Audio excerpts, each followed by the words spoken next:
Welcome to This Explainer. Today, we're diving into something absolutely massive. We are breaking down the unprecedented scale, the brand new format, and the undeniable global impact of the 2026 FIFA World Cup. Since the very first tournament was held in Uruguay way back in 1930, with just 13 teams, by the way, the World Cup has completely evolved into this global spectacle that billions of people tune in for. I mean, we all saw the 2022 World Cup in Qatar absolutely shatter viewership records and deliver what was arguably one of the most memorable finals in the history of the sport. But FIFA actually believes the game can go even further. They want it to be more global and way more inclusive. So the 2026 edition, it isn't just another tournament. It's a profound, fundamental transformation of how the World Cup works. We're going to unpack exactly how this revolutionary expansion operates and why it might just reshape the entire future of international football. Okay, let's just jump right into the raw numbers that make this event so historic. And we've got to start with the number 3. Because for the very first time in football history, 3 nations are co-hosting the tournament together: the United States, Canada, and Mexico. Now, sure, we've seen 2 nations co-host before, but a tri-nation collaboration of this absolute magnitude, that is entirely unprecedented. Matches are going to be spread across the entire North American continent, anchoring the tournament in 16 different cities. And while the U.S. is handling the majority of the fixtures, Canada and Mexico are stepping up in a big way to host several absolutely crucial games of their own. Next up, we have 48. This number right here represents the massive expansion in the number of competing teams. We're going way up from the traditional 32 that we've all been so accustomed to for decades.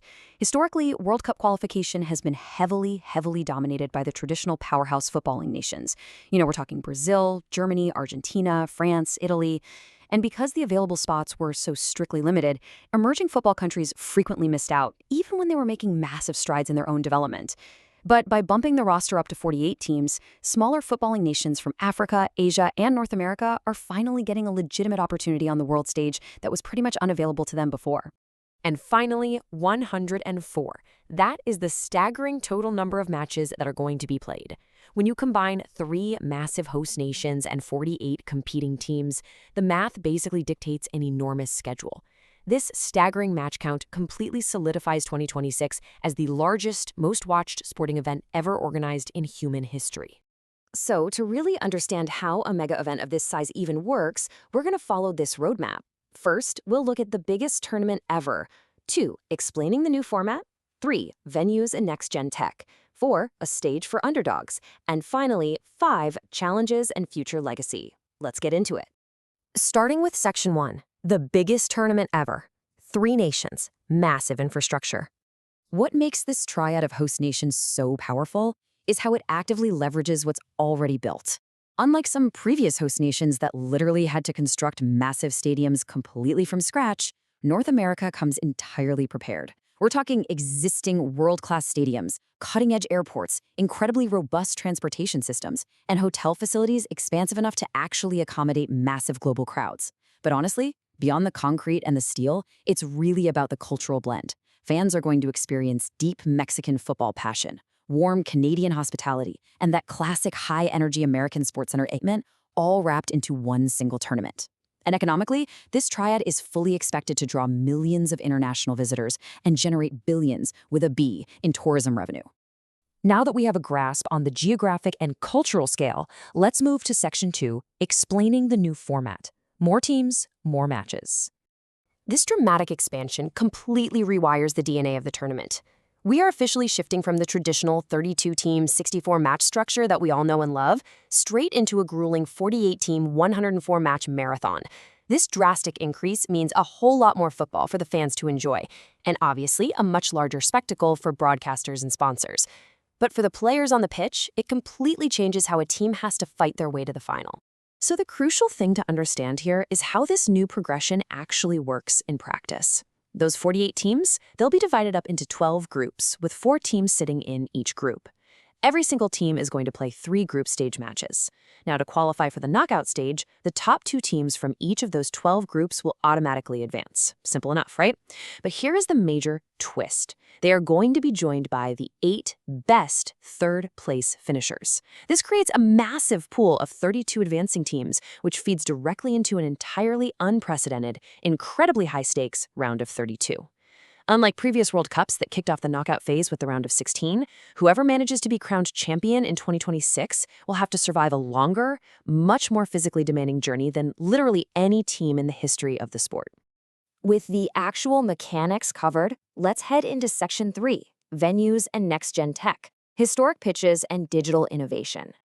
Talk about a true cathedral of world football. The legendary Estadio Azteca in Mexico City is making absolute history. It's going to become the first stadium ever to host matches in 3 separate World Cups. First in 1970, then in 1986, and now again in 2026. I mean, this is the exact same pitch where absolute legends of the game like Pelé and Diego Maradona played some of their most memorable matches. It provides this incredible, deeply historical anchor to an otherwise very futuristic tournament. But beyond the historic Azteca, the United States is getting ready to showcase some truly immense, ultra-modern venues. Take MetLife Stadium, located right near New York City. It's officially slated to host the Grand Final, boasting a jaw-dropping capacity that easily exceeds 80,000 spectators. Then, over on the West Coast, the Los Angeles area brings us SoFi Stadium, which is widely considered to be one of the most technologically advanced sports venues on the entire planet. It's a real glimpse into the future of sports entertainment. And down in the Dallas area, AT&T Stadium is locked and loaded to host some of the tournament's absolute biggest crowds, all sitting right underneath its famously enormous video screen. And speaking of the future, on the pitch itself, the 2026 World Cup is fully expected to be the most technologically advanced tournament we've ever seen. We're going to see a serious evolution in VAR. That's Video Assistant Referee technology, giving the officials much sharper, faster tools for those really tricky offside calls, penalty reviews, and goal line incidents. But honestly, what's even more fascinating is the integration of artificial intelligence. AI is going to be actively utilized for high-level tactical analysis, active performance monitoring, and crucially, player injury prevention. And for the supporters actually sitting in the stands, you can expect a wildly enhanced fan experience driven by advanced mobile applications, augmented reality, real-time statistical overlays, and vastly improved stadium connectivity so you can actually share the moments as they happen. Let's pivot for a moment and look at Section 4, a stage for underdogs, expanding the global game. You see, expanding to 48 teams opens the door wide for emerging nations from regions like Africa, Asia, Central America, and Oceania. And if we look back, history absolutely proves that World Cups are defined by those unforgettable Cinderella stories. We're talking about Cameroon's legendary run to the quarterfinals back in 1990, or Senegal completely shocking the defending champions France in 2002. Remember Croatia fighting tooth and nail all the way to the final in 2018? Or Morocco's absolutely stunning sprint to the semifinals just recently in 2022. With 16 additional teams thrown into the mix, the mathematical probability of unexpected success increases substantially. A nation that was previously considered a complete outsider could easily find themselves making a deep, historic run. This unpredictability, this chance for a lesser-known team to suddenly rise up and captivate the entire globe, that is exactly why so many fans are genuinely excited about this new format. But, of course, an event of this staggering magnitude isn't without its hurdles, which brings us to our final section, Challenges and Future Legacy, the true impact of 2026. We really must objectively acknowledge the significant logistical hurdles here, because North America is an absolutely enormous landmass. I mean, think about it. Traveling from Vancouver down to Mexico City is literally like flying from London all the way to Cairo. These massive travel distances mean that the teams and the loyal supporters following them might need to travel thousands of kilometers just between their group stage matches. Critics rightly point out that this significantly increases the financial burden, creates immense logistical and scheduling complexity for the organizers, and directly leads to much higher carbon emissions due to the sheer volume of flights required. Now, organizers are currently working on localized scheduling and regional hubs to try and minimize this impact, but there is no denying it remains a major, major point of concern. Commercially and culturally, however, the legacy of this event is going to be massive. Supported by insane broadcasting rights, global sponsorships, and incredible ticket and tourism sales, it is fully anticipated to be the richest football tournament in history. But let's look at the cultural legacy broken down by the host countries. For the United States, this could be a truly defining moment. Analysts are already comparing it to the 1994 World Cup, which essentially helped launch Major League Soccer. 2026 could permanently accelerate the sport's already rapid growth there. Up in Canada, which is traditionally viewed as a hockey nation, hosting the tournament provides this rare and credible opportunity to inspire the youth and elevate the sport's national status, especially following their men's team's triumphant return to the World Cup in 2022. And for Mexico, it honors and strengthens their deeply passionate, historic relationship with the tournament, celebrating a country that has consistently provided some of the most iconic atmospheres the beautiful game has ever seen. So if we take a step back and look at this completely objectively, we have to recognize the fierce debate regarding this new format. Supporters of the expansion argue that it brings absolutely vital inclusivity. It gives greater global representation to federations that have historically just been shut out, and it drives essential global growth and funding for the sport at a grassroots level. Critics, on the other hand, firmly counter that adding 16 teams will inevitably dilute the overall quality of the competition. Furthermore, they heavily stress that a 104-match tournament drastically increases player fatigue in what is already an incredibly packed global football calendar. It's a very real debate, and honestly, it's one that only the tournament itself will be able to settle. So, as we wrap up this explainer, I want to leave you with one final thought to chew on.